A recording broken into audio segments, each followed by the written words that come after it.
head and do this. I was like, he's a psycho, bro. Like, don't nobody want to play him. You know what I mean? Oh yeah. Now he's developing a mid range, and he has a jumper now. It's just and he has a post game, which is just. And he's only 25, I think. Like he's gonna win another one. I wouldn't be surprised if the Bucks win it all. If you ask me, who's gonna take it right now to win it all? I'm taking the Bucks because Giannis is gonna show up. Unless Brooklyn can stay healthy, unless they can like. I don't trust the health of Brooklyn. I don't trust.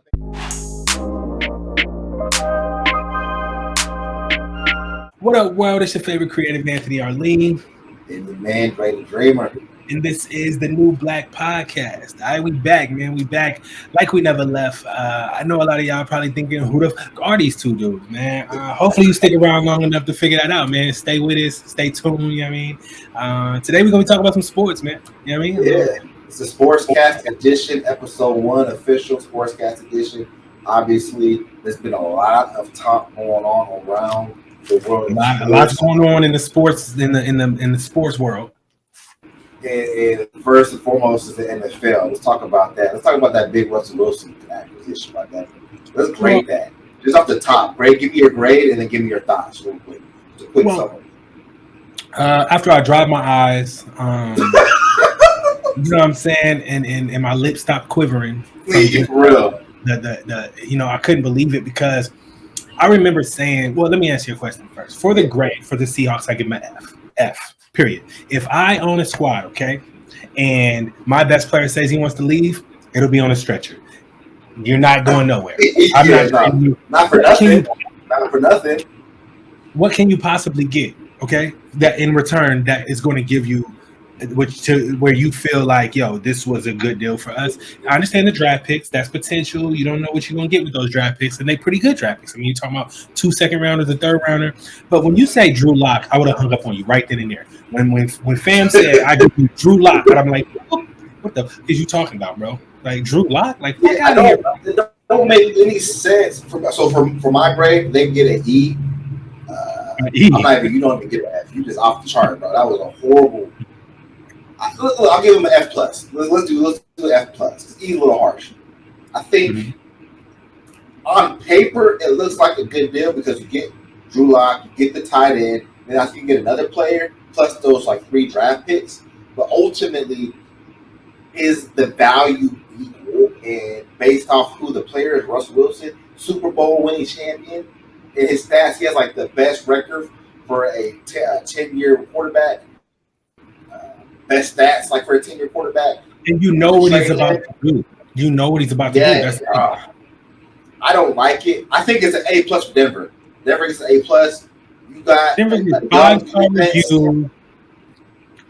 I mean, I don't even know how John Edwards is pulling this shit off at this point. He's just pulling rabbits out of the hat. Like, what are you talking about? Like, you know what I'm saying? Like, for me, it would have been like 12 number ones. Nigga, let's start there. Like, I'm on all your number ones. You never get another number one for a decade. Like, what are you talking about? You could win 3 rings. Like, you know what I'm saying? Like, it's not even crazy to say that. Like, you know what I mean? It's crazy. He has a line now, and he has young receiving core that he can actually, not have to worry about running every freaking play of his life. And that's what I hate to watch about. This does bring up another. You're absolutely right. Like, it's not like he didn't went to a squad, bro. Like a legit squad, offensively and defensively. Bro, and then he's the type to bring people together, you know what I'm saying, and make him. He's a leader of men for sure. And you can't pay for that. Now, this does bring up a subject though that has been kind of, I can tell, a very divisive issue amongst the league players, officials, staff, all that stuff, right? And that is when you have a team like the Seahawks, which had a fire sale. Okay, they got rid of Bobby Wagner, they got rid of T.J. Lockett, right? So they did Wagner. Apparently, Wagner didn't know. Like he found out as he was, the hard way. That's what I'm saying. Hard way. Like, a 10-year vet, not even a 10-year vet, but he was their best player. He's Mr. the best defensive player for years. And you're just gonna let him, release him, not even call him. For somebody, he's gonna be a huge pickup. For the right team, he's gonna be a problem. So that brings me though to this idea that kind of like the Ben Simmons, James Harden, not to switch sports, but just the idea that when a player says, I want to be traded, I want to be here, your stock drops. His stock is still very high. He's an all-star. He's an all pro. but the stock that the team has, right? It should be a penalty or a fine if you come out publicly and say you don't want to be here. That's like me and my wife and me telling the world I don't want to be here no more. Now all of a sudden, all the chickens come out the coop. They like, yo, he don't want to be there. So now how you gonna trade him for the value? You leave the team. So that's what I think when I see Russell Wilson. I'm like, he didn't publicly say it. That's what I respect about him. He never came out and said. Yeah. But because the team was in a rebuilding mode, everybody knew, look, bro, I'm not going to give you nothing. Like, he's going to be a free agent in the next year. Like, this is what you're going to get. To be fair, I think Russell tried to just ride it out, but I thought it sounded like he lost the trust of the locker room. And also, they never recovered from that Super Bowl against the Patriots. Pete Carroll, to me, that's what kind of like, and obviously, shout out to your boy Marshawn Lynch, one of the greatest running backs to ever do it, especially for the greatest running back to ever do it for Seattle. Easy. Sean Taylor is not Sean Taylor. Sean Alexander is good. He was great. Don't get me wrong, but he's no Marshawn Lynch. The way that's a good conversation. That changed the franchise for. That changed. Like leaving the book. Like that team was never the same after that. Let's be real. That is what we call the Brady effect. Okay. Look at the Atlanta Falcons. Okay. He literally. That's not even Brady though. That's like that is to your point. When people start choking at the end, scared. That's my point. It's like that's not even Brady wasn't even on the field. Brady was about to wrap it up. No. We're not talking about 3 rings. I'm cool. We lose. And then Malcolm Butler just picks it off on the 1-yard line. Nobody's expecting that. When Brady comes back from behind, you kind of expect Brady to rally the troops against Atlanta in the way that he did.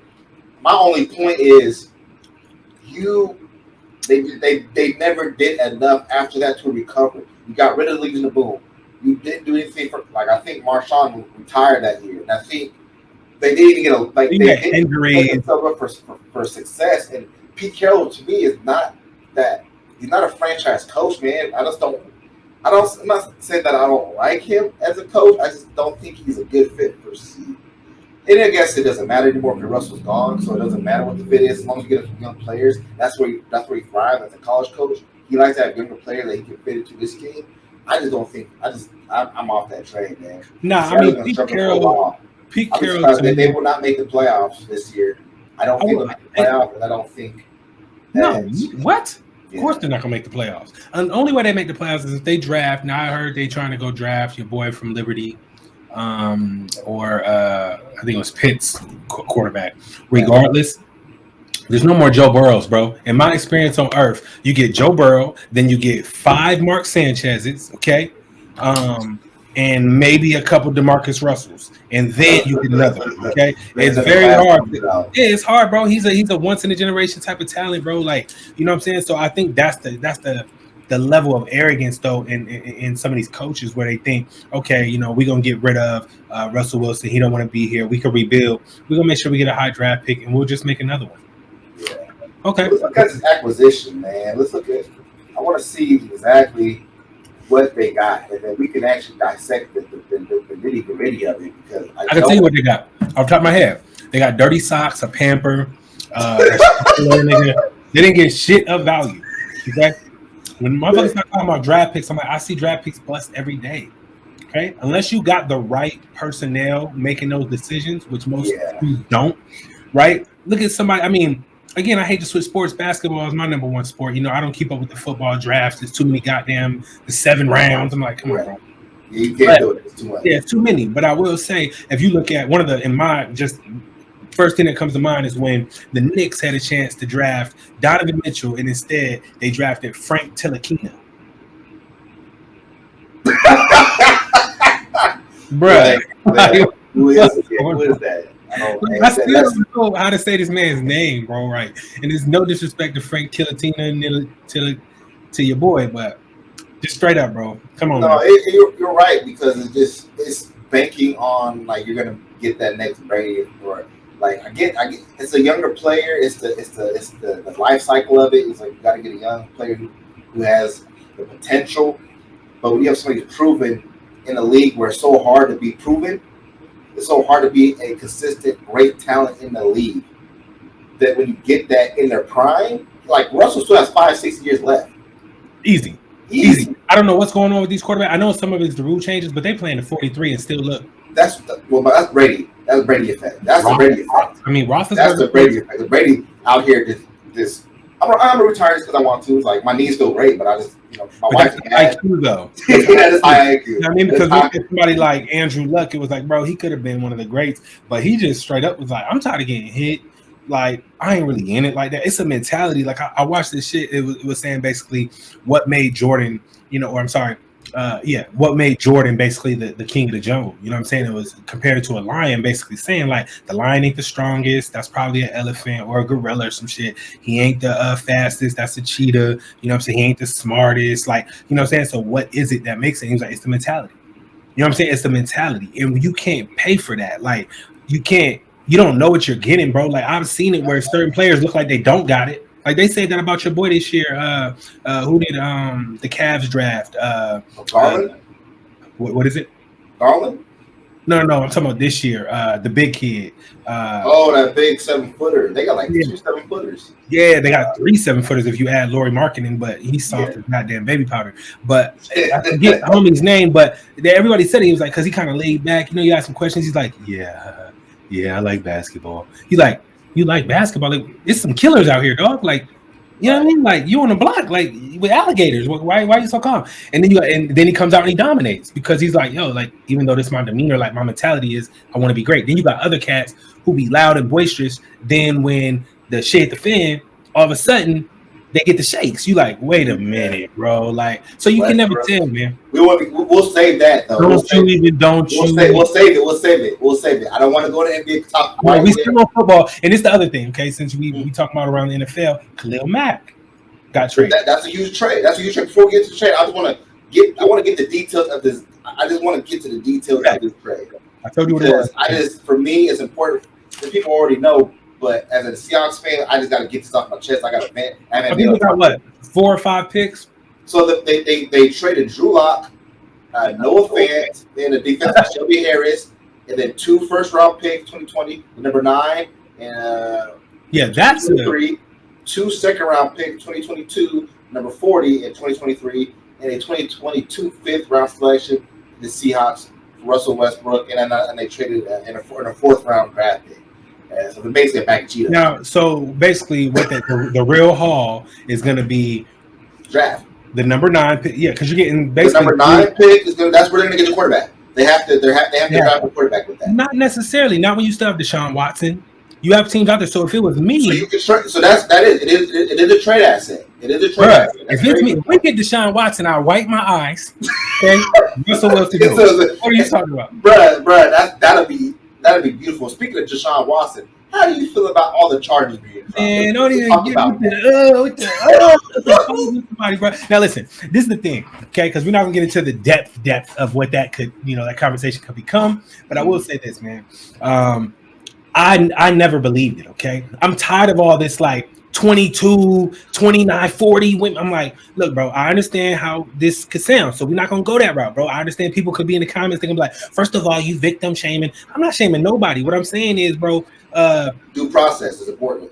Exactly. You can't just come out and guilty. It's not guilty until proven guilty. And you just slandering a man's name, defamation. What about this shit? I don't even know shit about law, but I know you can't just talk and say shit that you just because the fuck you feel like it. And nobody, I mean, this is the other thing, because and a lot of times in these type of cases, or every time, the victim has the power, right? The victim. So, and I'm air quoting only the people who are not actually victims. The people who are real victims, we get that. We understand that there's a process mentally that you go through, all that stuff, man. We understand that. The people who are really affected by this. I'm not talking about those people. I'm talking about the people who see a come up, right? Like, for instance, again, sidebar, but Chris Brown just went through this, right? Now, the person, he got on goddamn voicemail, basically, you know what I mean? She didn't gave details. Can you come? I love you. And oh my God. And that was the thing, because of who he is, if he didn't have that little piece of evidence, especially with his priors. You don't think she knows that? Like at the crib, you know what I'm saying? Her and the girls, like, girl, bitch, listen, if it was me, okay, I would be like, because right? And that's what I'm saying. Is, to me, you shouldn't. I feel like there has to be a not a penalty, but some type of consequence. Absolutely. Because come on, man, Deshaun Watson, man, 22. Slander, defamation. You're breaking the law, and for My Deshaun character, Watson, my reputation, my money, a year of my life and my career. Like, come on, bro. You're a conspiracy theorist, so maybe we can go off on the deep end a little bit. It's funny to me how when he didn't want to be with Houston anymore, all this just kind of just. I already said that. I said that from the jump. Like, the moment that man said, "I don't want to be here," all of a sudden, if you ain't gonna be here, you ain't gonna play nowhere. You know what I mean? They traded, and it was their fault. They traded DeAndre Hopkins for a bag of chips. I don't even understand why. I've never been a Texas fan. When there was an expansion, I was like, Texas needs another team. Okay, they got enough with the Cowboys. Figure that shit out. Why are you bringing more? You know what I'm saying? Baggage to the state. Okay, I didn't like that from the jump. I'd never liked nothing they was doing. You couldn't even get J.J. Watt a ring. Okay, this is one of the most dominant, defensive players ever. Like, come on, man. Like, y'all didn't even get to like a point where y'all was in contention. You know what I'm saying? So I've never been a fan of them, but they did have, what's my man's name? The receiver, Andre Johnson. Yeah, he used to get into it with that Titans cornerback all the time. Yeah, Finnegan. Yeah, he be wearing that. Finnegan was small but scrappy as hell. Now he held his own. Like I'm talking shit, but Cortland Finnegan wasn't no slouch. You know what I mean? Not at all. You about it. But yeah, man. Like I said, bro, the Deshaun Watson, if we can get him, if the Seahawks can somehow, because see with them draft picks, to me, those are more assets to trade. So even if you trade the number 9 in 2023 to get Deshaun Watson, that's worth it. And then you still got a number 40 pick to go get you whatever you need, like maybe like a tight end or a lineman. I'll go get a lineman, honestly, to get some protection for Deshaun Watson. Because you can't Metcalf, and you still have the short cat. Who? The Seahawks receiver. You got DK Metcalf, and you have Tyler Lockett gone. Tyler Lockett. No, he's gone? Yeah, he gone. No, you're lying. Where'd he go? I gotta Google this, bro. Like, no. Tell me. Actually, let me backtrack. My pops told me that, and this man be wrong. Okay, you would go Google it and be like, he was almost traded, but actually stayed. You be like, bro, you got me on my. You are not a valid source, dog. I can't even believe shit you said. So actually, I don't know that for a fact, but that's what he told me. He was like, nah. He was like, TJ Lockett, Tyler Lockett gone. I was like, what? He was like, yeah, they completely rebuilding. He was like, all they got left is DK Metcalf. I was like, damn, bro, like, so, he gonna be struggling. I don't see anything about him being traded. Okay, I'm hoping they didn't. I don't understand why they would. You know what I'm saying? I think they still. I think he was injured. I know he got injured against Arizona week 16. Yeah, because when he told me that, I knew Bobby Wagner was gone. Maybe that was years ago. I don't know. Man, Bobby Wagner is for sure gone. I don't see anything related to him being traded, so let's just assume that he's still there. Good. But now, ultimately, if they get Deshaun Watson for how many? Hold on, let me see. How many wins are you expecting the Broncos to have? Broncos? Mm-hmm. I say they go 11-5. 11-5. Because they're in the AFC West. That's what I'm about to say. Now this is the thing. The beautiful part about this trade is the Broncos last year were 7-10. Didn't make the playoffs, bottom of their division. Okay, right. This is the beautiful part. Chargers went got Khalil Mack. They got better. Okay. Yep. Now this might be the best quarterback crew of any division. Okay. Because we need to see these teams play each other twice a year. Okay. Yeah. You got the Chiefs 12-5. That means Russell Wilson, Pat Mahomes twice. Okay. Then you got the Raiders. A lot of people don't like Derek Carr, but you can't knock the number. Okay. No, you can't knock the numbers. That's twice. They were 10-7, second in the division. Okay. And then you got the Chargers. They were 9-8, just above. They were nice. They Justin Herbert, year 3. I think he's gonna make that be a problem. He's gonna be a whole problem. So that might be, to me, the best quarterback crew in any division. Yeah, 100%. And I think it would have been the NFC South if Russell was still playing for Seahawks, NFC West. I said South. NFC West. I think that is that's murderer's row of quarterbacks. And look, the bad part is only 2 of them quarterbacks will make the playoffs.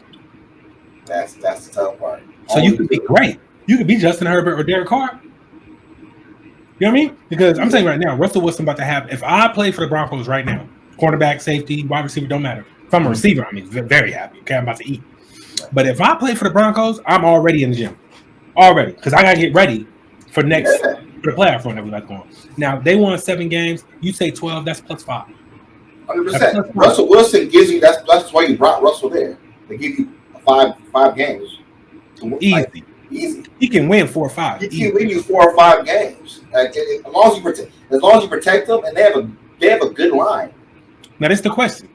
I was tired of seeing him run for his life in Seattle. Do they win a Super Bowl? Not this year. Not this year. They're in contention. They're in contention. I don't know if they win it this year, but do you see him winning one with the Broncos? Yeah, at some point. I think in like year 2 or 3 for sure. This year, I don't think they'll get it. I think this year, because Brady had retired, I think LA might go back to back. They can go back. It's hard to, but they have opportunity to. Football, and there's still a lot of moves to be made, so it's like there's still pieces on the board. I want to see where everything kind of settled before I make that decision. But I have LA. The Chiefs are always in contention. Well, this is the thing about the Rams going back. Okay, I don't trust them, but I will say that you got Joe Burrow coming back. Facts, but that like you said. I know, bro. He's like that. But the thing is, Garoppolo. Okay, now if the Seahawks go get him, I won't be mad. It's not Russell Wilson. It's not Deshaun Watson. But that means you could use that pick. What? Garoppolo? Why not? Hell no. Why not? Bro, I saw him in the play. Me and you both saw him in the playoffs. First of all, it's not like he was playing slouch defenses. Okay, like. This team he played. Aaron Donald is tough. Jalen Ramsey is tough. I get that. And they it wouldn't be the worst move that you can make, but I think there's better moves. I think there's just you have all this draft capital. Why settle for a mid-tier quarterback when you have options? Like there's so many options on the table with the draft capital. It's not that many options on the table as far as quarterback. Deshaun Watson. I will go get Deshaun Watson, but that might not happen. It's true. Somebody might outbid you. Somebody might outbid you. That's it. Aaron Rodgers stayed. Yeah, he did. Your boy Russell Wilson gone. Okay, yeah. So unless you're about to do one of those under the radar where nobody saw it coming, Matt Ryan traded to the Seahawks. Okay, then I'm telling you right now, if it was me, what I'd be thinking, safe bet says, okay, I'm not going to get an old ass quarterback. Unless they're proven, okay? I'm not going to get a quarterback out of the draft because we already know too many busts, and that means you got nothing for Russell Wilson. But if you can go get Garoppolo and now use those picks to get you a franchise tackle, a franchise running back, another DK Metcalf, it's like if you can build somewhere right now, they don't have nothing that you can look to and say, okay, this is the area. They got to go get a linebacker. They got to get a linebacker with that number 40 pick, I think. They got to get a linebacker. You got to get somebody for Bobby Wagner. You got to get a safety because linebackers to me are the equivalent of centers in the NBA. You could find one at the bottom of the draft because the position is speed, tackling, awareness, IQ. Those things you can just be like, yo, this nigga, nobody saw him coming, and now he's the best in the league, right? You know what I'm saying? So it's not too many Nick Bosa's out there. Like, you know, people who could play the line or play the you know what I'm saying, midfield. I feel like if you have those type of drafts, though, you can get somebody like a Garoppolo. He's a proven winner. He can keep your team afloat. He's never going to be a franchise quarterback. Nobody said that. And you're not trying to replace Russell Wilson because you can't. So the best thing you could do is make sure with those draft picks, you draft future assets. Anything less is a failure. I don't care if you got a left tackle and a safety. Okay, if 5 years from now we say, oh, they made some Pro Bowls, they've been, you know what I mean, they on the squad, they doing their thing, because you're not going to replace them. And we already know how hard it is in the draft to get generational talent. It's hit or miss. You know what I mean? It's hit or miss. Motherfuckers get a number 1 pick every year. Yeah, just Joe Burrow is one guy. Yeah, I think you got a point. I think if they don't, they got 2 options. They either go all in on a trade, like you got to flip. You got to flip your draft picks, or you got to go get somebody in the draft that you can, like you said, get access, get something back for that, and go pick you up like a mid-tier guy. I think you have Jimmy Garoppolo. I would love to go. I would love to see how to go get a Deshaun Watson for some draft capital. I think that'd be huge, and I think it's perfect timing because he's not going to play for Houston. He's not going to play for Houston. Now after what just happened, and I think like you're limited in your options. Right? Either you draft a quarterback. There's still 3 options. So, man, this is getting good. We're right at the beginning of like everything starting to kind of rearrange in the NFL. So we're watching a piece of fall, and it's gonna be beautiful. The combine just happened, so I can't wait for the draft to come up. Let's talk about this Amari Cooper trade. I don't know how you feel about that. I know it's kind of a chop up. Like, what is your thought process for that trade to the Browns? Well, tell me this: what did they get for him?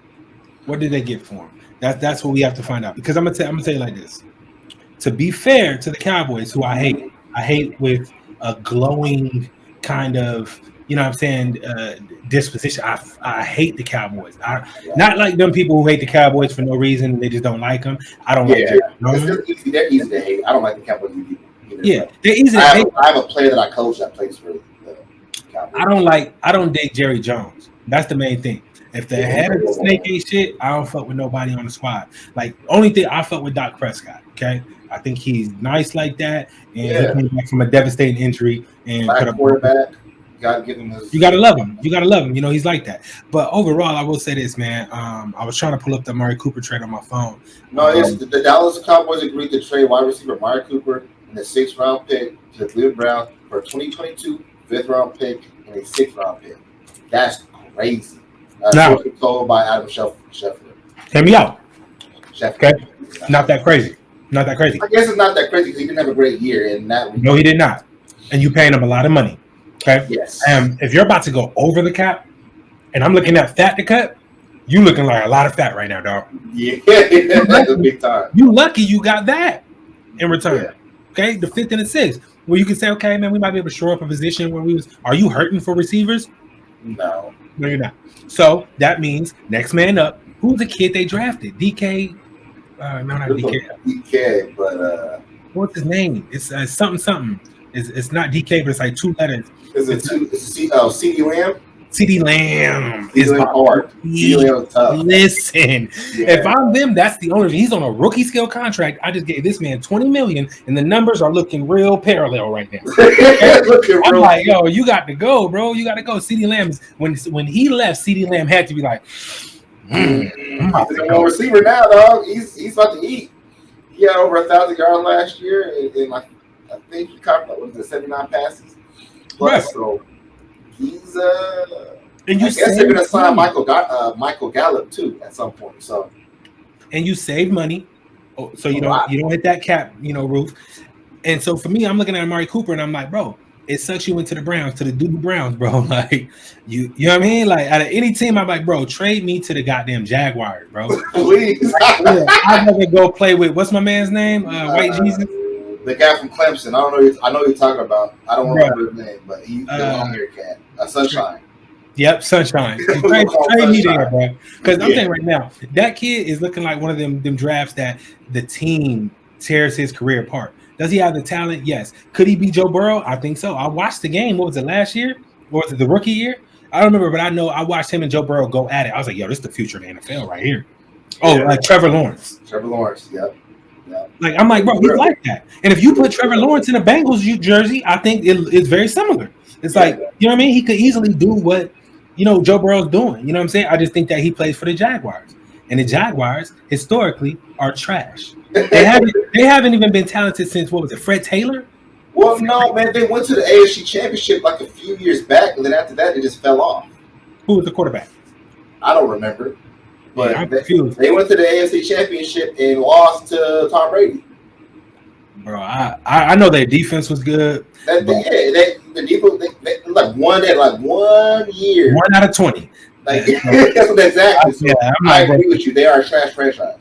For the most trash franchise. And it's always the expansion teams. We talked about the Texans. We talked about the Jaguars. It's like that's how hard it is to build winning culture. You know what I mean? Winning culture. It's the equivalent of if you take a bad kid from a bad neighborhood and you put him in a good family, all of a sudden the franchise changes them. he like, yo, I gotta take the trash out. I gotta do this and that. If it's like the freshman, it's like Bel Air, bro. When they took Will Smith and put him in a lot of these franchises ain't got no Uncle Phil. That show is dope. I'm gonna watch that. Oh, you talking about the new one or the old one? The new one is dope. Check it out. Okay, because I only watched like 6 minutes of it, and like I'm one of those. I'm a loyalist. So like, if I'm a loyalist, I mean, like I rock with if I rock with it, I rock with it, and I'm just like, bro. No, Will Smith he was an executive producer on that. Facts. I didn't say they stole nothing. I'm just saying it ain't for us. It ain't for us. You know what I mean? Like if you were around for the original, this remake is not for you. This is for the fans. You know, this for one, it's a franchise. And again, we can't overstate that enough how important it is. And that's a conversation we can have about, you know what I'm saying, Black culture in America. That's a whole different thing. Talking about franchise. You know what I mean? Like name a Black franchise. A lot of people can't. It's very hard to become a franchise and to get that. So when we start talking about franchises, it's like, damn, the Fresh Prince is a franchise. You know what I mean? Martin ain't no franchise. Martin ain't a franchise. You know what I'm saying? It's like, and that show is Black culture at its finest, but it ain't no franchise. To become a franchise, dog, is like, man, like, Chris, man. Yeah, I mean, I was a huge one. Man. Yeah, getting jiggy with it. Nah. Yeah, man. Yeah, man. So let's move on to some. I think we milked the cow on the NFL right now as far as ain't shit left. Oh, except last thing. Talk about it. Let's get it. Brian Flores. Oh, bruh. Damn, now you just opened up a whole can of worms on me. I said they gonna assassinate this nigga, bro. It's gonna be him and Kaepernick, nigga, like this. Hey, speaking of Kaepernick, yeah, he's trying to make a comeback. Could you see Seattle picking up Kaepernick? Come on, man. I can see it. I can see Seattle trying to, because you know, Pete. Bro, I'm gonna tell you like this, bro. Delonte West got a better shot.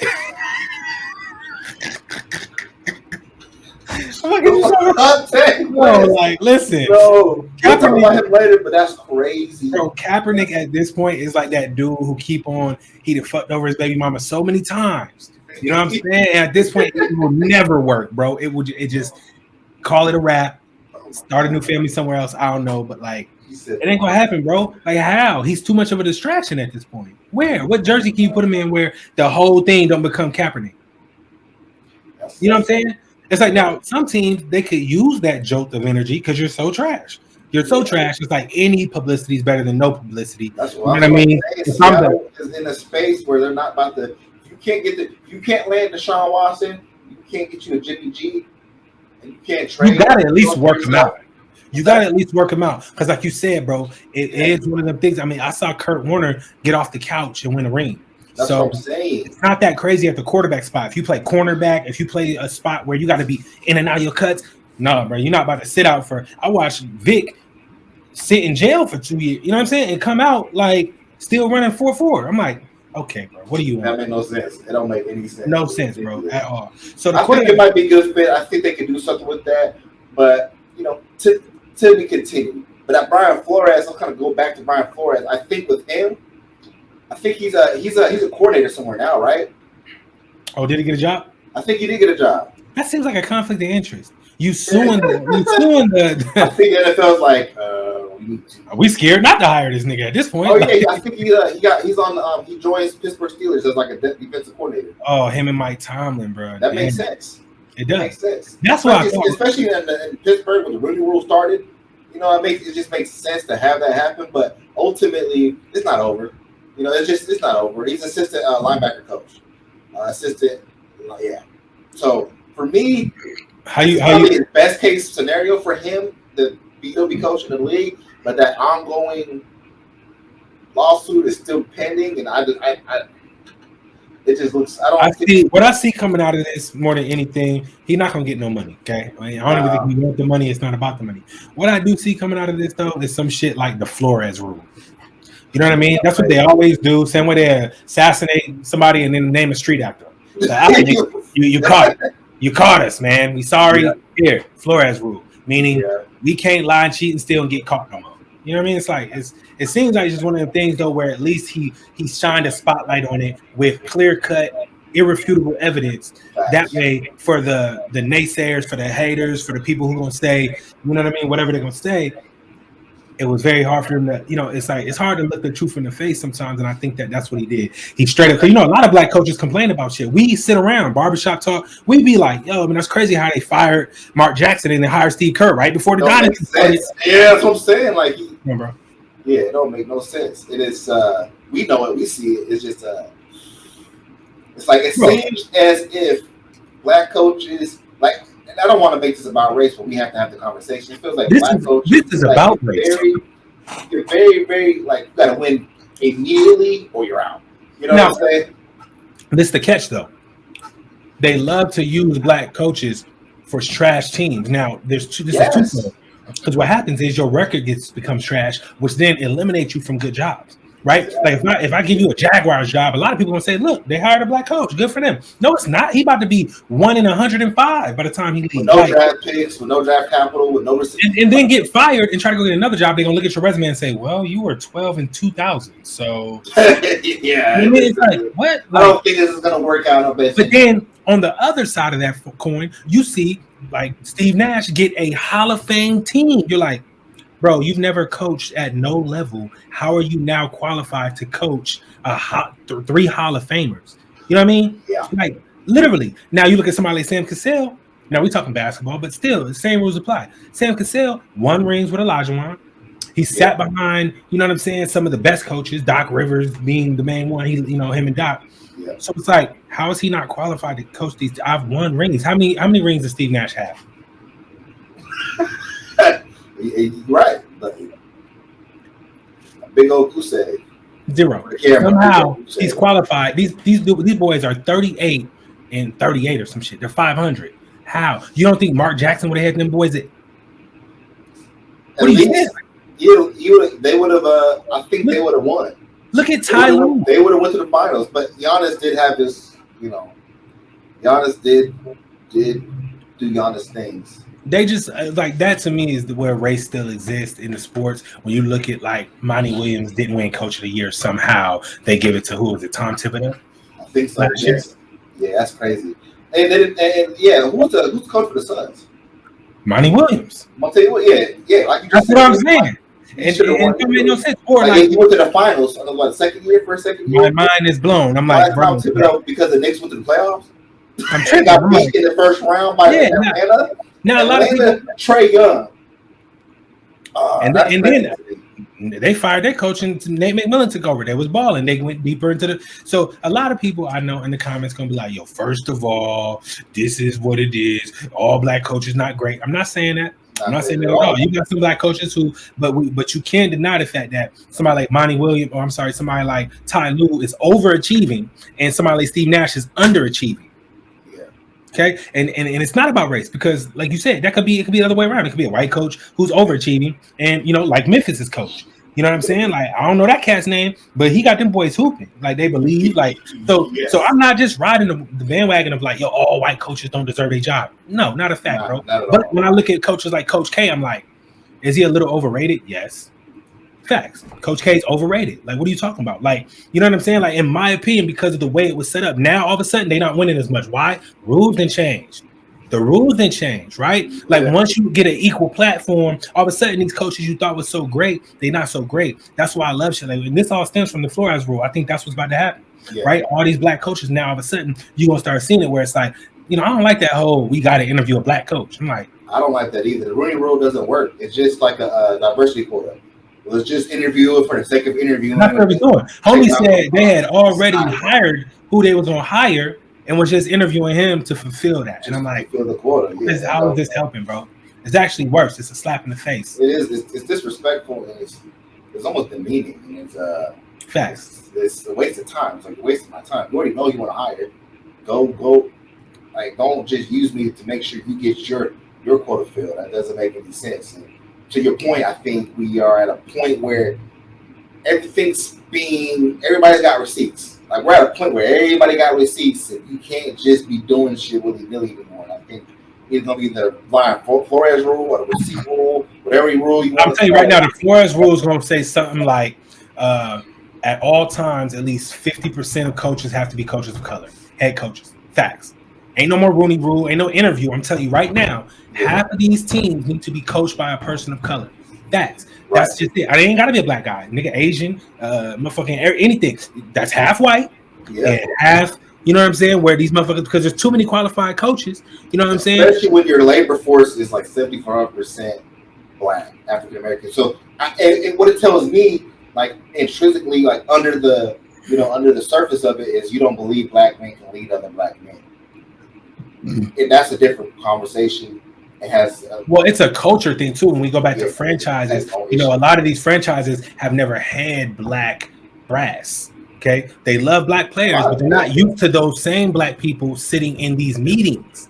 Right. Well, ownership's still a good boys club. So I mean, that's what I'm saying. Now, basketball for a long time, because of the way they merged and the history is a lot different. It's a very smaller community. You see that they're used to having black people, black men and black women. Look at how forward or progressive the NBA is. They're way more progressive because they have a women's league. They have women refs, right? The NFL was all, you know what I'm saying, jumping up and down because they got one female ref. I'm like, right. Like, why we celebrating this again? I don't get that. Like when I just saw the NBA do a whole female broadcast. Everybody was female. From the people running the cameras to the referees to the people on the court, goddamn interviewing to the people calling the game. I'm like, bro, y'all. I think the NFL has a long way to go. This offseason showed us that they still got work to do. Now it's up to the NFL to make those adjustments. And for me, this is why I kind of fallen back off the NFL. I don't really watch it like I used to. And this is why I'm more into basketball. Speaking of basketball, we're going to transition into the next topic of NBA playoffs all around the corner. There's too much going on. Let's kind of go what we got to April is when playoffs start. I think it starts into April, May. There's about 15 games left. If I can pull up my Rolodex here. It's 41-20. I'm looking at this Boston-Dallas game right now. Boston's record is 41-27. So that's 68 games. So that leaves about 13. So we say April is when playoff starts, or June, or May. I think May is when playoffs. Yeah, so that's what I'm saying. You got all the next month, and then May, June are playoffs. Yeah, there you go. So let's tighten it up, man. At the end of the day, we know playoffs are right around the corner. We got less games and we have more games. And we're at a point where shit's kind of locking in for our positioning and seeding. And we look at the Eastern Conference, we look at the Western Conference. Let's start with the Western Conference first. What the hell is going on with the Lakers? And do we expect them to get out the first? Do we even expect them to get out the play-in tournament? Do we even expect them to get in the play-in tournament? Lebron went out for 250-point games from last week. He's icing.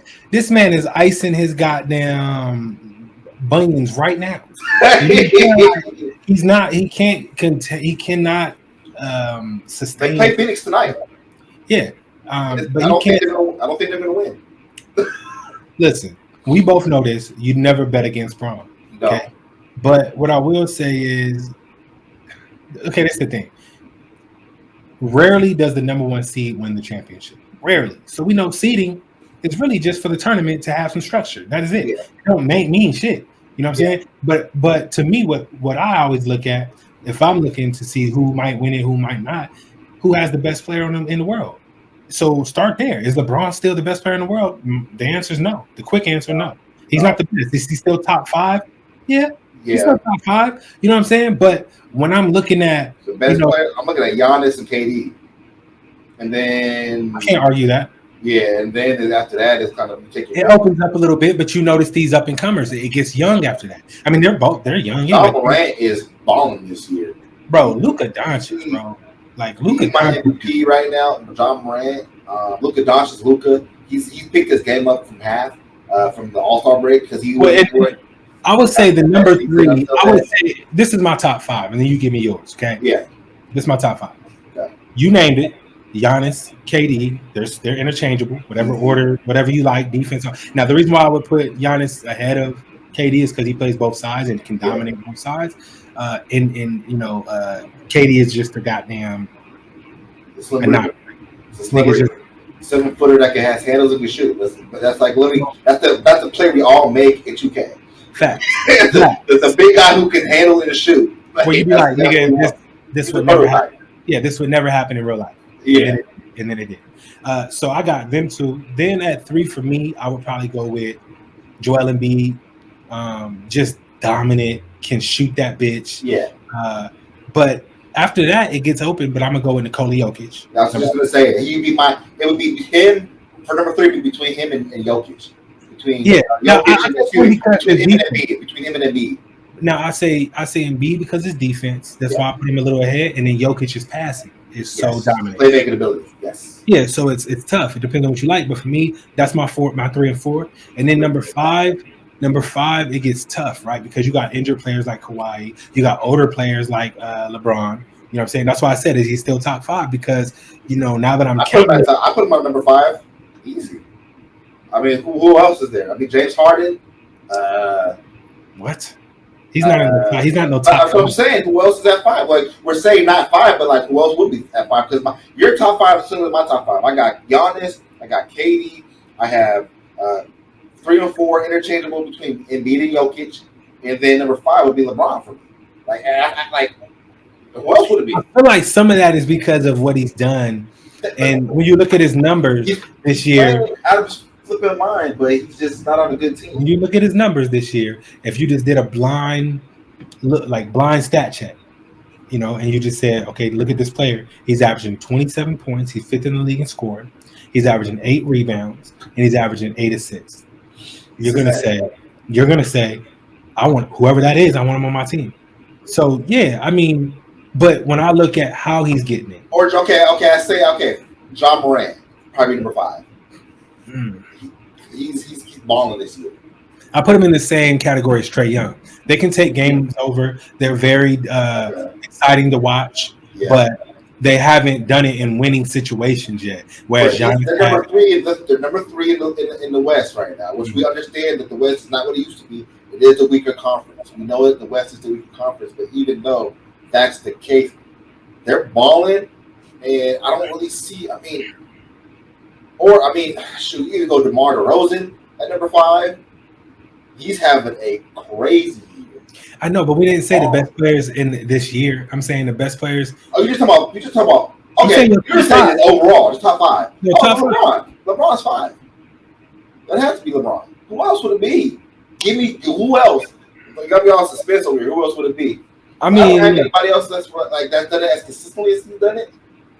I mean, Embiid and Jokic are just younger and they're just balling out right now. They're just so dominant that you have to give them that 3 or 4 spot. There's no way you can't mention them. There's no way you can't mention them. I think that I just think winners in players who dominate and win. So that's why half the league is cut out because it's like, some of these players are great, but they're not winning.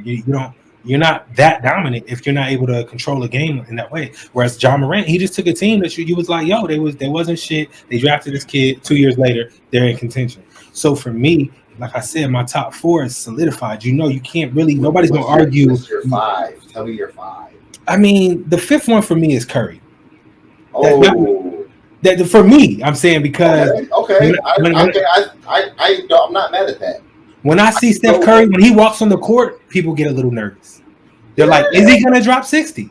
Is he when he starts hitting threes, the crowd gets into it, the team gets better. You're like, oh, that guy, it's that guy. That's the thing with the Warriors. They just got Clay. Clay just put 38 up last night. Kuminga is looking like us. Kuminga is nice. Clay's getting his swing back. They get Draymond back on Monday, and they roll. Even though Curry hasn't had his best shooting year, and they haven't been winning. Let's be honest. Like they've kind of fallen off. But since the Draymond. That's my point. So it's like you said, dominant winning is like. Curry is dominant, but he doesn't necessarily always equate to winning, and that's why LeBron is in top 3 anymore because he's not. Well, I mean that you're kind of it's a little hypocritical to be like it doesn't always equate to winning, and his record is trash. He's 8 games below 500 this year. You know what I mean? Even though his numbers are obviously it's biased. I got a little bias with LeBron. Hey, I appreciate the honesty. You know what I mean? I would say between those two would be top 5. I would say, because I didn't even think about Curry until you said it. I would say 5 would be Curry, and then 6. It's hard to say 6 LeBron. It's hard to say it. I get it. Even for me. Well, I'm saying it now. I think off the strength of what the Curry argument is, that's real. You look at the top 5. If you say, you got Embiid, Jokic, Giannis, Durant. Nobody's gonna argue that. Nobody. How can you? You can't argue. Only person you might be able to argue is maybe Jokic, because some people are gonna be like, he ain't won shit, blah blah blah. And for me, I'm like, you're being MVP. Yeah, you're being ridiculous, bro. Like the kid is like that. You know what I mean? Like he's dominant, and you put him in any jersey, he's gonna do that. You know. So to me, when I look at Curry, I just feel like LeBron's winning dominance is kind of come to an end. We know that because it used to be when LeBron was on your team, everybody was better. There's no way Westbrook would have had a season like this, even though he's at a disadvantage. He's been put in a position where he can't be great. You know what I'm saying? Like the system's not designed for a player like Westbrook. It just happens so that's where he's at. He's getting a lot of the blunt of it. Somebody got to take it. You know what I mean? It is what it is. But to me, like I said before, if you put right now Russell Westbrook in a Miami jersey, they're a problem. Okay, they're a whole problem. Tell me the difference between Drew Holiday and Russell Westbrook. There's not many differences. You know what I'm saying? They have the same build, the same type of game. Drew Holiday's a better shooter to me. He's a fucking all-pro defender, but Russell Westbrook's not far behind. You know what I'm saying? As far as defense, it's just his shooting is not that good. So he needs to have the ball in his hands. Whereas with Drew Holiday, he can shoot. He doesn't need the ball in his hands. He fits more teams easier. When you can shoot the ball, now you can play off ball. When you have somebody like Russell Westbrook as a GM, you got to be knowing that like we already have our dominant ball handler. Our playmaker is solidified in LeBron.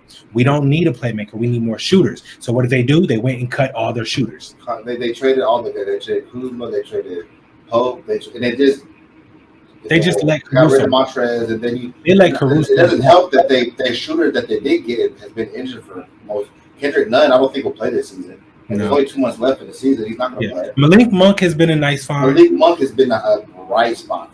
Yeah, and Austin Reeves, he's a breath of fresh air. Austin Reeves is a nice young player. But it's kind of in the same breath of Caruso, but not Caruso. Caruso is the best wing defender in the league. One of the best wing defenders in the league, and I don't see any.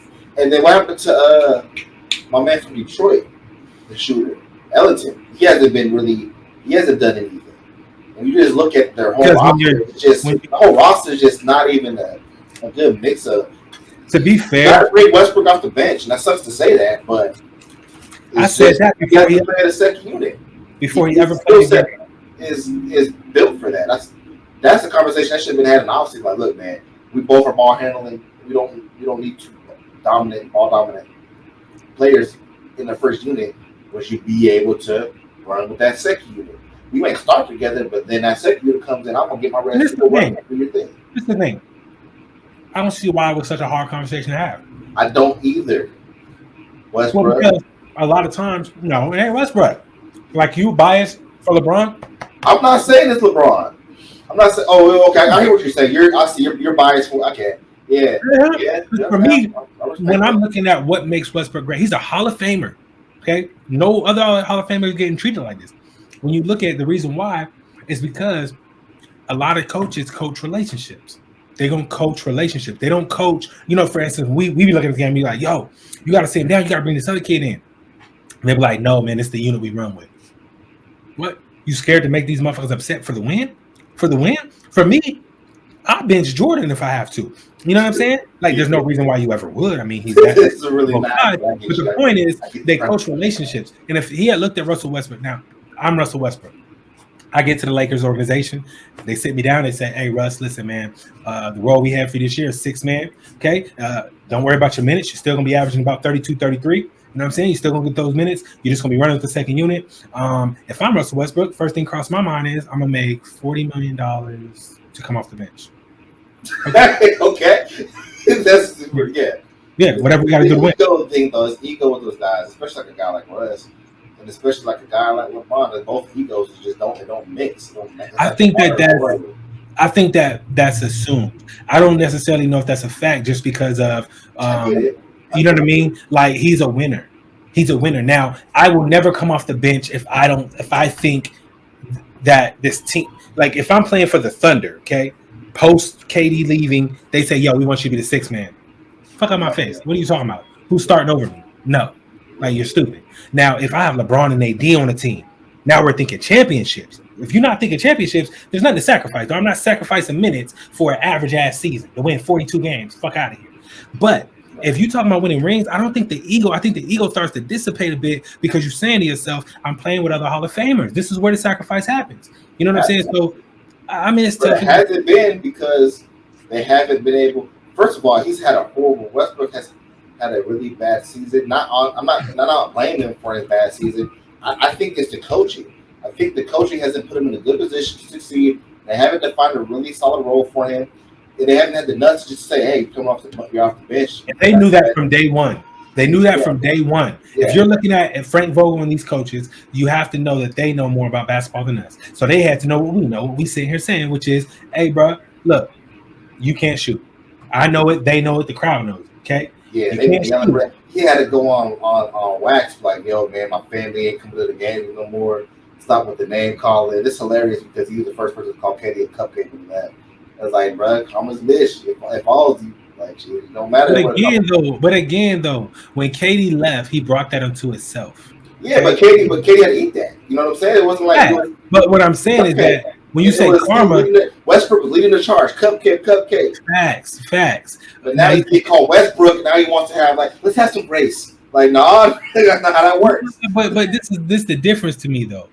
Westbrook didn't ask for this. Katie made a choice. He said, "Look, I can see that. I'm going to the competitor that just beat us." He knew then I'm gonna get some shit for this. He knew it, and he walked through the fire. Good for him. Westbrook is sitting in DC, chilling.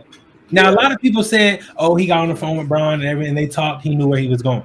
I'm like, "Okay, cool. I'm with that. That could be it.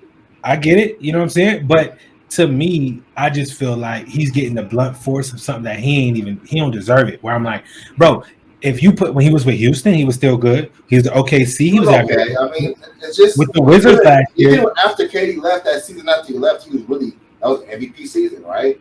Is this average the triple double mainly since that season? 2 years in a row. This year and 1 year, but he goes to playoffs and it don't like Damian Lillard, boom, Paul George's eyeball, series over, and then. I don't know who they lost to last year. I think it was the Warriors. Who lose to? Was it the Wizards team? Well, the Wizards, they was the playoffs, but they got bounced in their first round. And then the year before that, when he was with Houston, they got bounced, I think, in the first round. And then in OKC, they got bounced in the first round. I remember that because that was Damian Lillard, Dame time. That was the shot. Ever since he left OKC, he hasn't been the primary ball handler. You mean? That's a fact. Now the league has changed. True, because when he went to play with Houston, it was James Harden, and then when he went to go play but when he went to play for the Wizards, he was because Bill was off-ball guard. I mean, no, he was. He was in that situation. He was, and I feel like that's why if he would have stayed 1 more year, they'd have been good. That's what I'm about to say. I feel like I bet if he could do it again, he'll be like, "Nigga, I'd rather stay here." That's a great compliment to you. It was a good fit. It was a good fit. Bradley Beal can work, with 5 seconds on the clock, create a shot. But Russell Westbrook going downhill, attacking the basket, I feel like it's very hard to stop. Now, he is one of those players, though, and this happens every generation, where the league shifts under your feet. Right? When he came in the league, he was an athletic, explosive, you know what I mean? Blow by you, dunk on your center type of guy. And he's still dunking. He's still doing some of those things. But, the league has changed. He's getting a lot of shots at the rim. Now, I'll tell you one or two things, right? That he is letting the noise get to him. 2, he's laser shot, and he's losing his athleticism because he's getting older. Which is the thing, because this is why KD and shooters are so great for so long. Curry's going to be great for a long time because that's a skill set that stays with you even when you get older. His skill set is it depreciates over time because you need to be athletic. Well, I mean, I disagree in this sense. Players that can attack the rim, Curry is not explosive, but he's still scoring at the rim.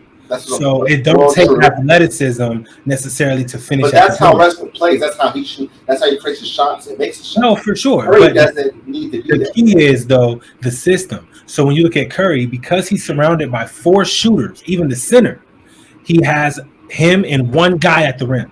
Okay? I'm a pro. I can make it over 1 guy. Even if he's 7'5", I'm that good. I can make it at the rim.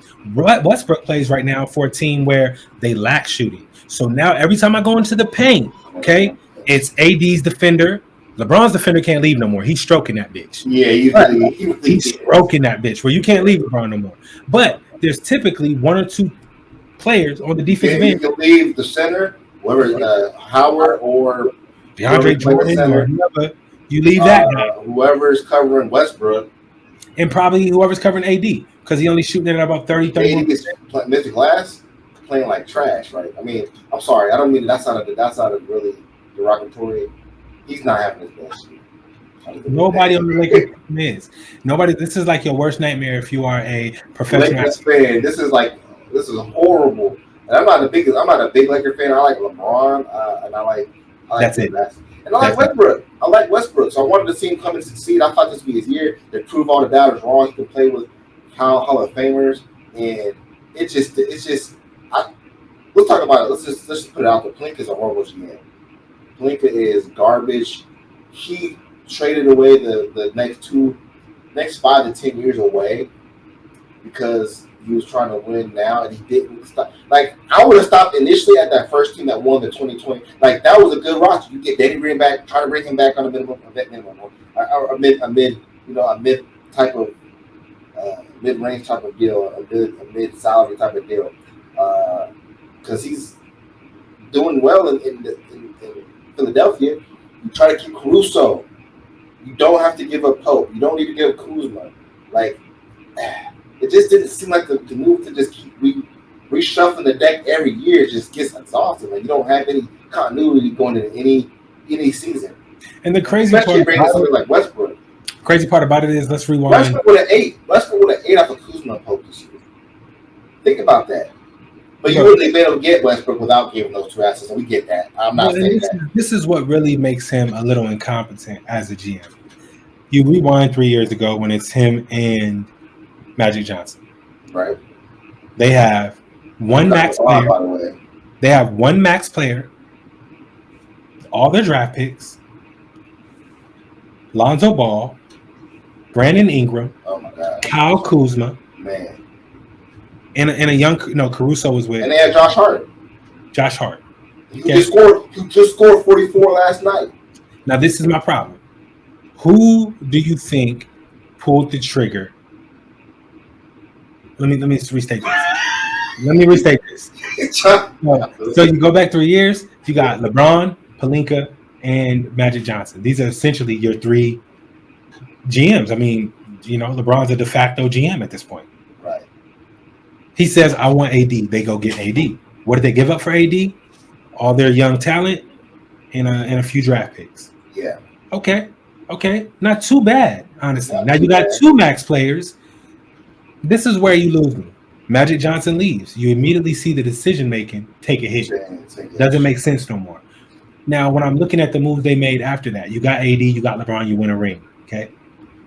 The fact that you assign another max player tells me 2 things. One, you don't know how to build a team, okay? Because if we look at all the big 3s in the past, the Kevin Garnett's, and the Boston big 3, you had the LeBron, the Miami, the Heatles, you had the Heatles. When you look at the big 3s, typically when they're built, they're going to have a post player, a wing player, and a ball handling guard, right? Yep. This is all 3 levels of the court. Like, you gotta, if you're gonna max everything out. Gotcha. So I see why he thought that would work, but what fucked me up was what you gave up to get him. There's no depth. You don't have ability to get any depth. You don't have any future to do anything. So you're banking on winning now with a team that's really an average type of team. Well, most of these teams aren't coming off of championships when they do this. If I just want to ring with AD, LeBron, and a bunch of role players, there's no need to try to ruffle, try to shake the shit. There's no reason to hit the panic button, or there's no reason to reshuffle the deck. Let's maybe take a few things here and there, and let's adjust, but there's no reason to reshuffle the whole thing because you were. Now, their fear was that Kyle Kuzma was going to walk. We won't be able to afford to pay him. Montrezl Harrell probably can't pay him. Caruso wanted. Caruso, hold up. Caruso. I know what you're talking about. Though. I was like, wait, hold on. Caruso must sound hard as hell. Low key. Like if you take Kyle Kuzma and you take Caruso and you can make that one player, shit, nigga, that's an all-star. What are you talking about? Yeah, tough. But they gave up a lot, bro. And to me, I would have never went and got AD. I always go back and say that. Kind of like when it was LeBron and Kyrie and they traded Andrew Wiggins to go get KK Love. I was like, absolutely unnecessary. Just for the simple fact that you had this kid on a rookie scale contract, this guy on a max deal. But the crazy thing is like, I feel like it's one of those situations, and I'm pretty sure that you. It's LeBron. It's LeBron. Yeah. But the thing is it's LeBron. But even it's because he wins. Like if you wouldn't have won, you would have learned from that. Like you know what, that probably would have been because he keeps winning. It nullifies all that shit. But now he's at a point. Now he's at a point where he's not winning, and the decisions are starting to look shaky because it's like before you can win with LeBron, and he make all your decisions that look shitty look great because he's just now it's like you can't lead you to the problem. He can't do it. Now all the decisions are looking super shaky, baby. Like it's not. This was really a bad idea from jump. We probably should have never even decided to go this route. And I agree. I don't think they should have given up that much for AD. I think that's why Magic left. Because Magic wasn't about to just. He wasn't about to. I can't co-sign this bullshit. No, he's just like I need full control. That's what he kept saying. But off the Lakers, man, they're trash. Let's talk about let's look at the West right now. Then we'll go to the East and then we'll finish up with some UFC talk. So we got the Suns. Legit, Chris Paul's out, but they've been able to keep winning. Who's number two? Is it Memphis is number 2 right now, right? Like we got some legit. I think right now number 3 is the Warriors. Last time I saw it. Yeah. So it's Phoenix, and Phoenix they've already clinched a playoff. Yeah. It's Memphis at number 2. It's Golden State. It's Utah. It's Dallas Mavericks. It's the Nuggets. And then that play-in tournament is looking like Minnesota, the Clippers, the Lakers, and then the Pelicans, which, we'll see how that shows. I don't really... The Pelicans can low-key upset somebody. That's what I'm saying. I've watched them play multiple times, and they got that kid, Herbert Jones, lockdown defender. Yeah. They got Jackson Hayes. They got McCollum and Mingram that can score with the best. I'm talking about just the role players, though. That's what I'm saying. Yeah, that's what I'm saying. Like, there's a reason why they didn't win almost 30 games, and I know it's not a lot, but when you look at what they should have won, they shouldn't be one of them type of games. That's what made me start watching. I was like, wait a minute, bro. They ain't really got shit. They just went and got McCollum for the last 10 games, but before that, you know what I'm saying? There was a French team where it was like, one move, and because they ain't even got Zion. Brandon Ingram missed a lot of time. There's no reason why they should be winning any games. Yeah. So you start looking at their role players and who they didn't draft it, and you're like, oh, I forgot they went and picked up the ball. And then it goes back to I think Albert Gentry. Is he the coach? Mm-hmm. He's a great coach, bro. Absolutely. Great coach. Like I love him. I wish we would he would get more recognition in the league. And I don't know what's going on with Zion, but I do. He down there in New Orleans, this nigga eating gumbo and fried fish, and listen, he too big to be jumping like that. And we've seen it happen before, bro. He's one of them type players. He has to be sitting at 200 pounds, period, max, for what you're doing. Okay, you can't be at no goddamn 260, 6'5", jumping up and down like that, man. Right, his joints are all jacked. His feet. Yeah. His feet. This nigga jumping 32 miles in the air and then landing like a fucking Avenger. It's like, nigga, I don't know what you're doing, but you have to lose. I think it's Willie Green. I don't think Albert Gentry's the coach. That's right. Willie Green's the coach now. I think the coach changes what. That's how you know you're getting old when niggas you watch play now coaching.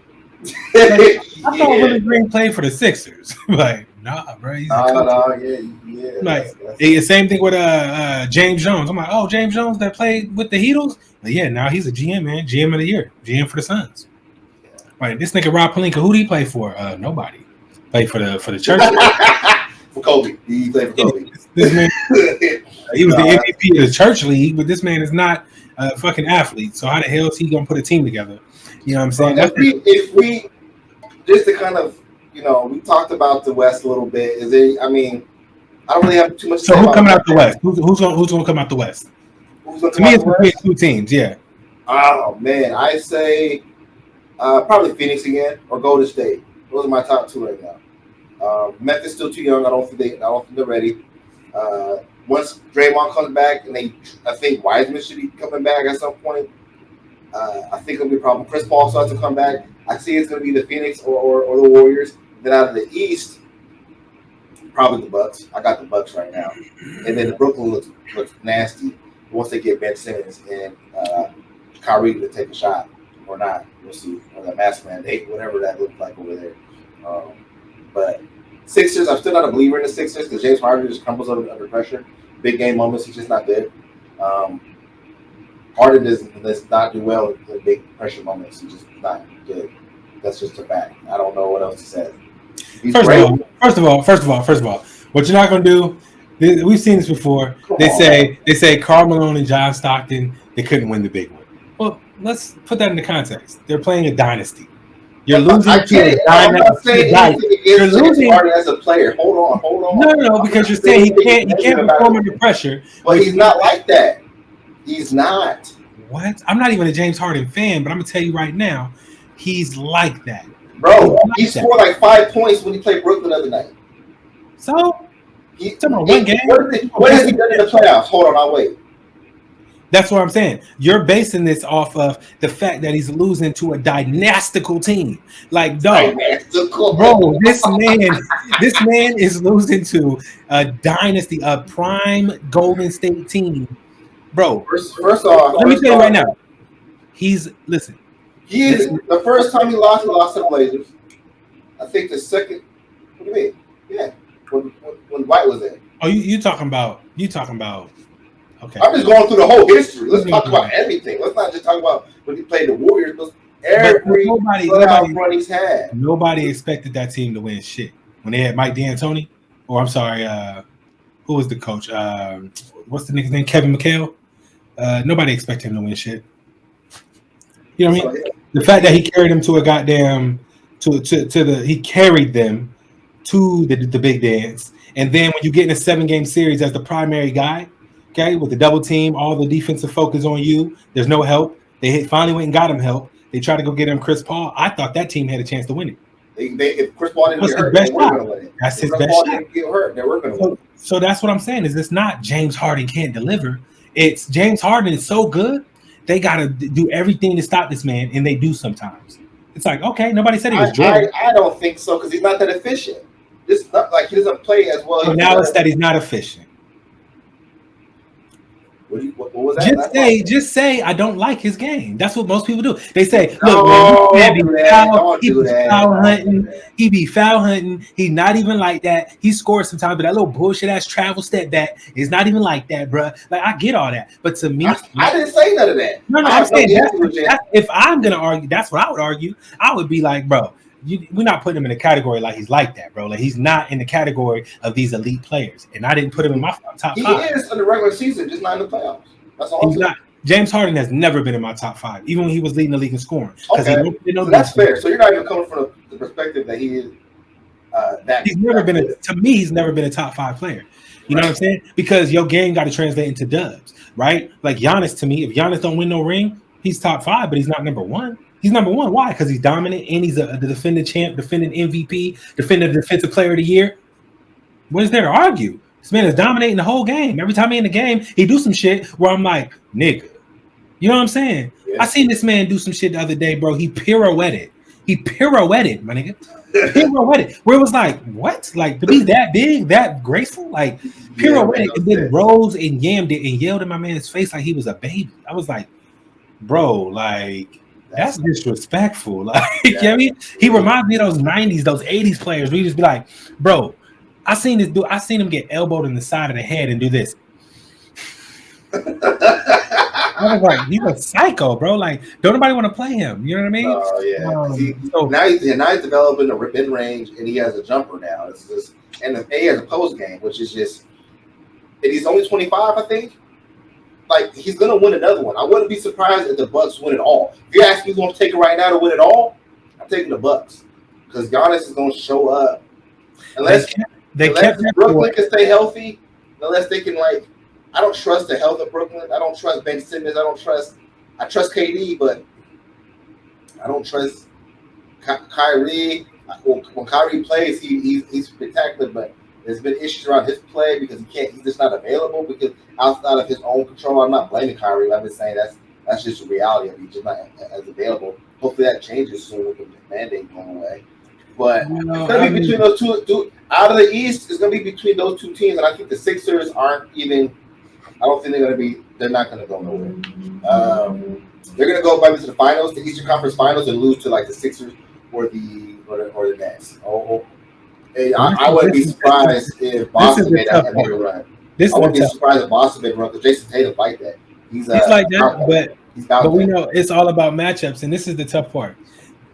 Right now, with the way it's looking, Boston. I mean, I'm sorry, the Nets gonna have to play one of the top two teams, first round. That's what I'm saying. You get either the Bucks or the Heat.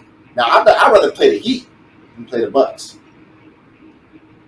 Unless you want to get the Bucks out early. I feel like the Heat know that. They know that teams don't view them as a legit contender. And to me, when I watch them play, I'm not gonna say they could win it all, but I will say, man, like they the dark horse to me. They're tough. That's a tough out. Yeah. When you look at Bam Adebayo, you look at all this. They just gave what's his face Tyler Hero an extension.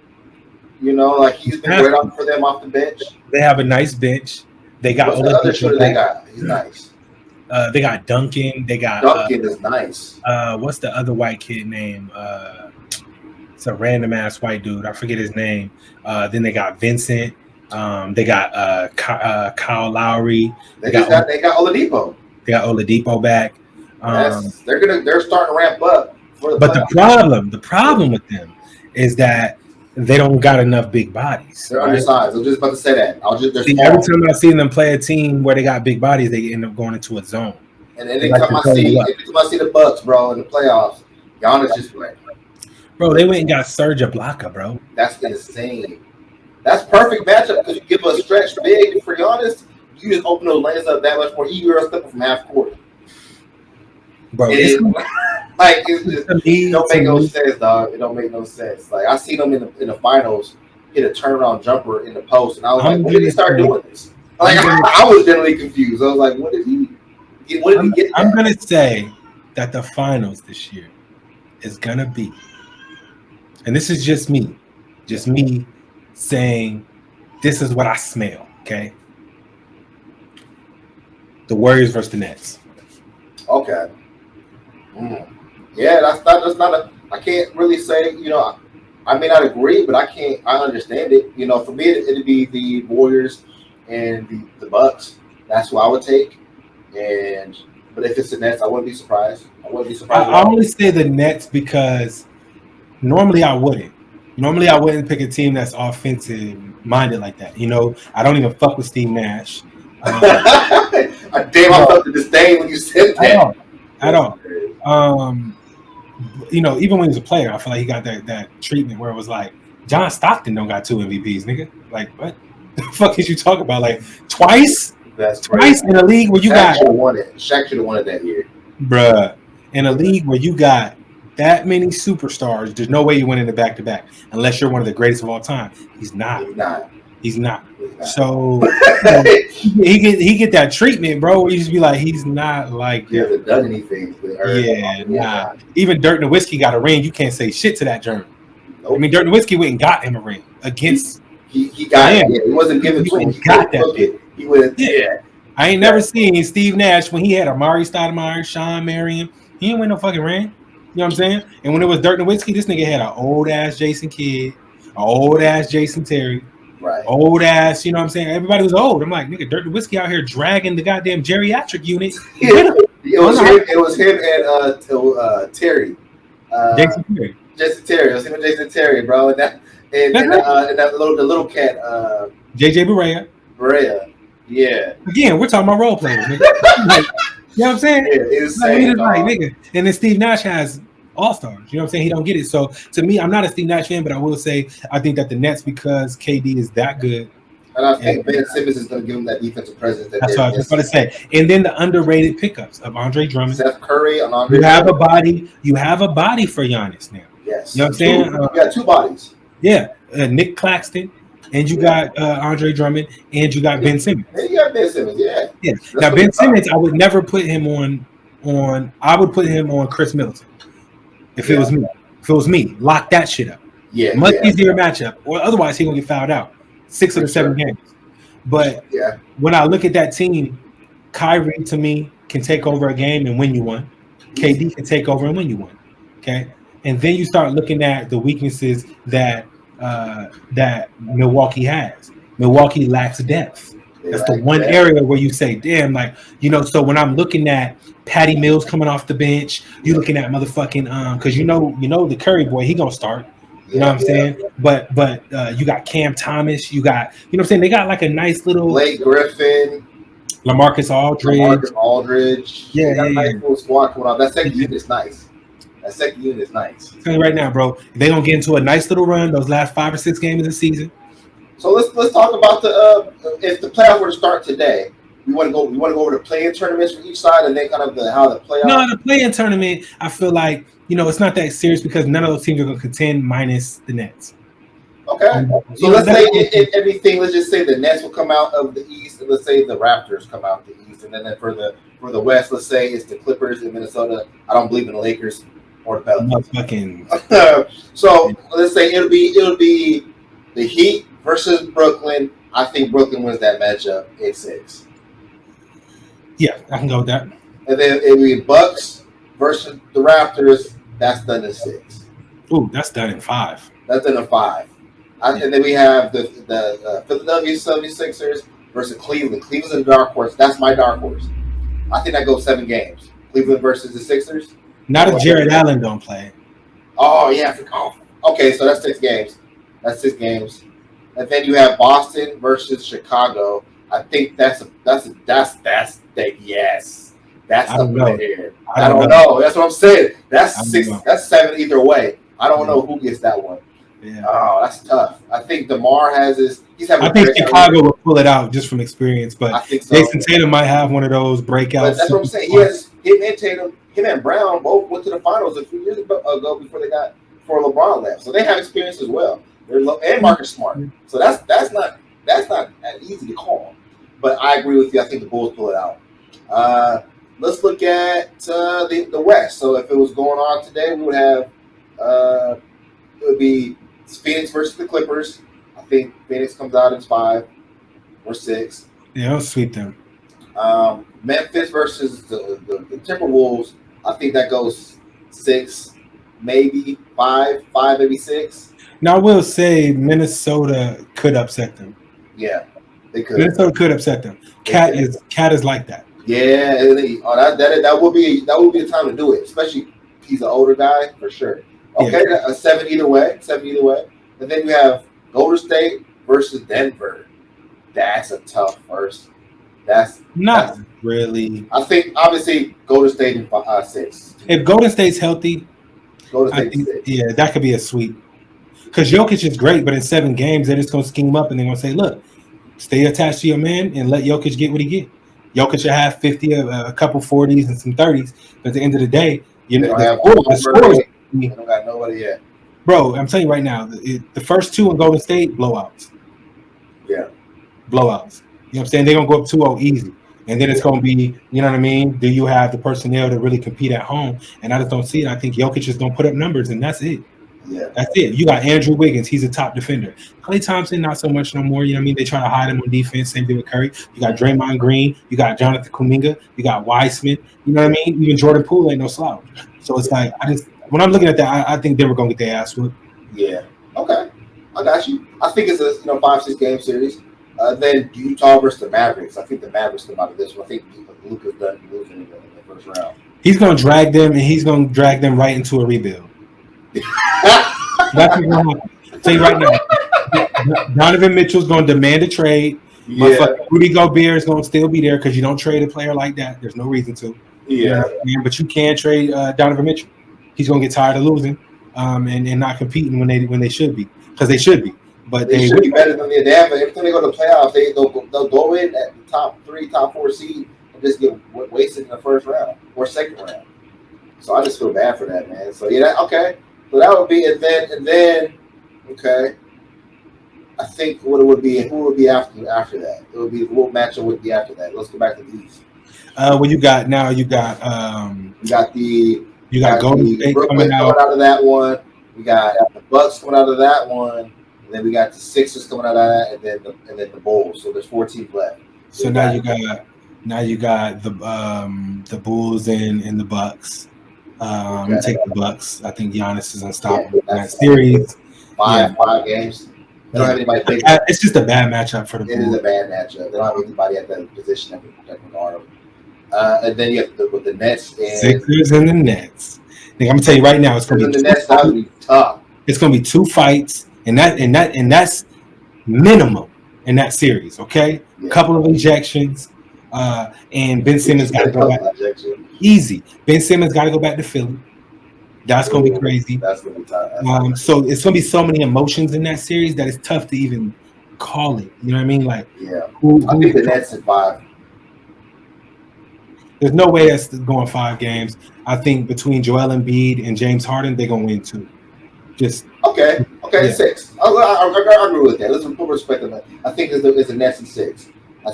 I agree with that. I think the Nets probably pull it out in 6. Yeah, I think so. I don't think when it comes to the road game, I don't think it's going to really mess with KD. Now, I will say this: if James Harden come out with 5 points in that game, I'm with you. We gonna have a conversation. We gonna have a conversation. Yeah, then it's like, okay, bro, come on now. Like, what are you doing? But I could definitely see between the Nets and the Bucks being in the Eastern Conference Finals, and then in the West, I'm probably looking at Golden State versus Phoenix, and that's only because, like we talked about, I think Memphis could lose in the first round, especially if they end up. That's what I'm saying. So who would you have? So who would play? It would be Phoenix versus what? The Timberwolves? No. Yeah. Would it? Yeah. Yeah. Okay. 1 and 4 and 2 and 3. Right, and then it'd be the Golden State Warriors versus Dallas. That would be a classic. That would be nice. That would be a nice little matchup. That'd be nice because Dallas actually has a top defense this year. Nobody really notices it after the Porzingis trade. They're like number 6 defensively. They locked it down. Yeah, they're playing really good defense. So I'm saying in that series, it comes down to the superstars, Curry and Doncic, and that's tough. That could be where Doncic solidifies himself as one of those all-time greats. Averages 45 in the series. It don't even sound crazy. You know what I mean? He averaged a 45-point triple-double to take out the Golden State Warriors. It don't even sound far-fetched. Like, you'd be like, yo, I could see that. Like, you know what I mean? He scored 45 in 6 straight games. Like, you know what I mean? No problem. He's that good. So I don't know, man. I think Golden State has been there. It's hard to continue to play at that level. Only way I see them actually, because like I said, I took Golden State to go all the way. But now that you're saying a matchup like this, which of course this is all speculative. I mean, who knows how the matchup fall? But if they do end up playing a team like Dallas, I could easily see Dallas or Doncic exploding into super duper stardom in a series like that. And I will say the only way Golden State actually wins a series like that is for somebody to match that superstardom skyrocketing trajectory. And Curry's already a superstar. Clay's hit his ceiling. Draymond does what he does, but he's a souped up role player. Jordan Poole might be his time. Jordan Poole to me is the X factor. He's not. Well, I'm gonna argue with you. I think Jonathan Kuminga is the X factor. And the reason why I'm saying is because of the position that he plays. Listen, you're not going to outscore. Jordan Poole's not going to put up more numbers than Curry. You know, he could shoot 45% from the 3. Great. We expected that. When I say X factor, I'm saying what you didn't expect. When I watch Jonathan Kuminga, if he averages 20 and 10 in that series, 20 and 10, which is not crazy. It just means Draymond's numbers get dropped down a little bit. Because when we look at what he brings to the table, Draymond is the IQ, but Kuminga is that X factor. You don't know what that kid's going to do. I just feel like that would be for me in the series where I say, damn, okay, everybody shot well, and then Kuminga was killing the glass. He averaged 2 blocks a game, you know, that type of shit. Because with Draymond is, again, IQ. He takes it off the glass, he pushes it, and he makes the right play. Great. We expected that. What you don't expect is that kid to average 12 rebounds. You don't have to put up points. 20 and 10 would be outrageous. You know what I'm saying? Like, that would be on the higher part. Like, if Jonathan Kuminga puts up the numbers that we all know he can, it could easily be an offseason of us talking about what are they going to do with Draymond.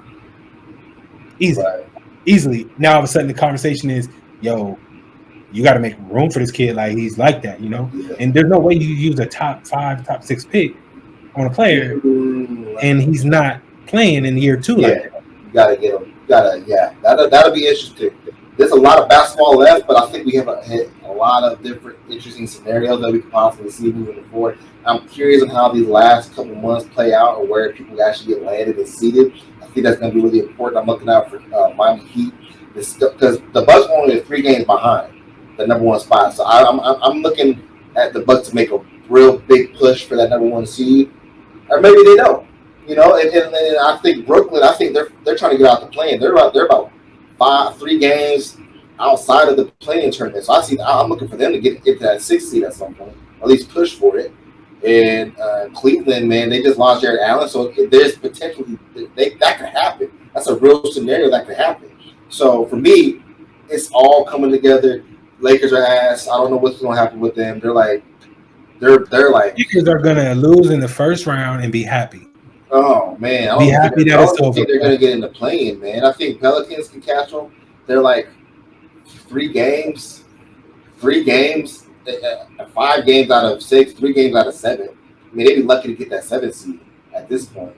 So, and then obviously Phoenix, when they get Chris Paul back, I think they'll be solidified. Got to look out for the Warriors, and I think the Mavericks are a dark horse coming out of that division, out of that conference. Excuse me. So, it's a lot of good basketball left, man.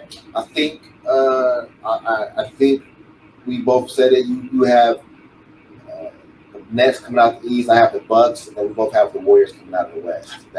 And that is contingent on those how that shit. That's what I'm saying. Like there's a lot of basketball left. There's a lot of, even though it looks like it's like that's the seating. There's a lot of little change that could happen. Then we even talk about the trades, because some of those trades at the deadline are just starting to kind of bear fruit. The deal, yeah. So when I look at a team like Dallas, I'm watching them play right now in Boston, and it's like you forget, niggas, Spencer Dinwiddie's hooping right now. You know, and that's what they was missing, was another playmaker. We kept saying, "What are you gonna do when they?" Dinwiddie is nice, yeah. Dinwiddie is a good. Nice. That was a good. And so when I'm looking at Dallas, if somebody looked at me 6 months from now and was like, "Yo, can you believe Dallas won a ring?" Yeah, I can. I'm a Doncic fan though. I'm biased. You know what I'm saying? That way where I say like, but he's like that. He's literally unstoppable. Literally. You know what I'm saying? Literally. Only thing stopping him is when he have an off shooting night, or the team has an off shooting night because he's a passer. You know what I'm saying? But he really does manage that shoot pass very well. I don't think a lot of players do that very well. James Harden is one of those players where he understands, okay, take over for these, you know what I mean, for this little stretch, you know what I mean, and dish. I need to facilitate here. Keep everybody involved. You know what I'm saying? So, but look, we ain't got no time for UFC, man. We ain't got no time. We don't. We missed it. It's all good. I think this was a dope podcast, sportscast. I think it was a great conversation. Yeah, talking NFL, talking NBA. You know what I'm saying? Only thing we talk about we ain't talk about no tennis. We ain't talk about no golf. You know what I'm saying? Yeah, no, this is straight to the point here. Yeah. Let us know what y'all think in the comments below. You have any comments or anything y'all want to chime in on any of the topics below? Make sure you look out for our future podcast coming. Nice. Next week, actually, next Saturday, it's going to be a huge, show, man. We interviewing Kobe. So I'm just playing, but R.I.P. to Mamba, bro. Like, you know what I'm saying? Crazy. But yeah, man, you know what I mean? We're gonna be talking more sports, more politics, more entertainment. You know what I'm saying? Yeah, it's gonna be a bunch of different topics. This is our sports cast, but we're gonna have our political podcast, our entertainment podcast, and then we're just gonna continue building on this. Make sure you guys like the video. If you like this type of content, make sure you subscribe to the channel, hit that notification bell so you are notified of our uploads when we do upload. And anything you want to say to the people, Anthony, before we get out of here? Man, you know what I mean? Like, I love y'all, bro. I appreciate everybody who tunes in. You know what I mean? Every subscriber counts, bro. And yeah, man, we're gonna be right back here, you know, every week, same thing. Yes, sir. This has been the new Blaq Sports Cast. And until next week, y'all. Peace.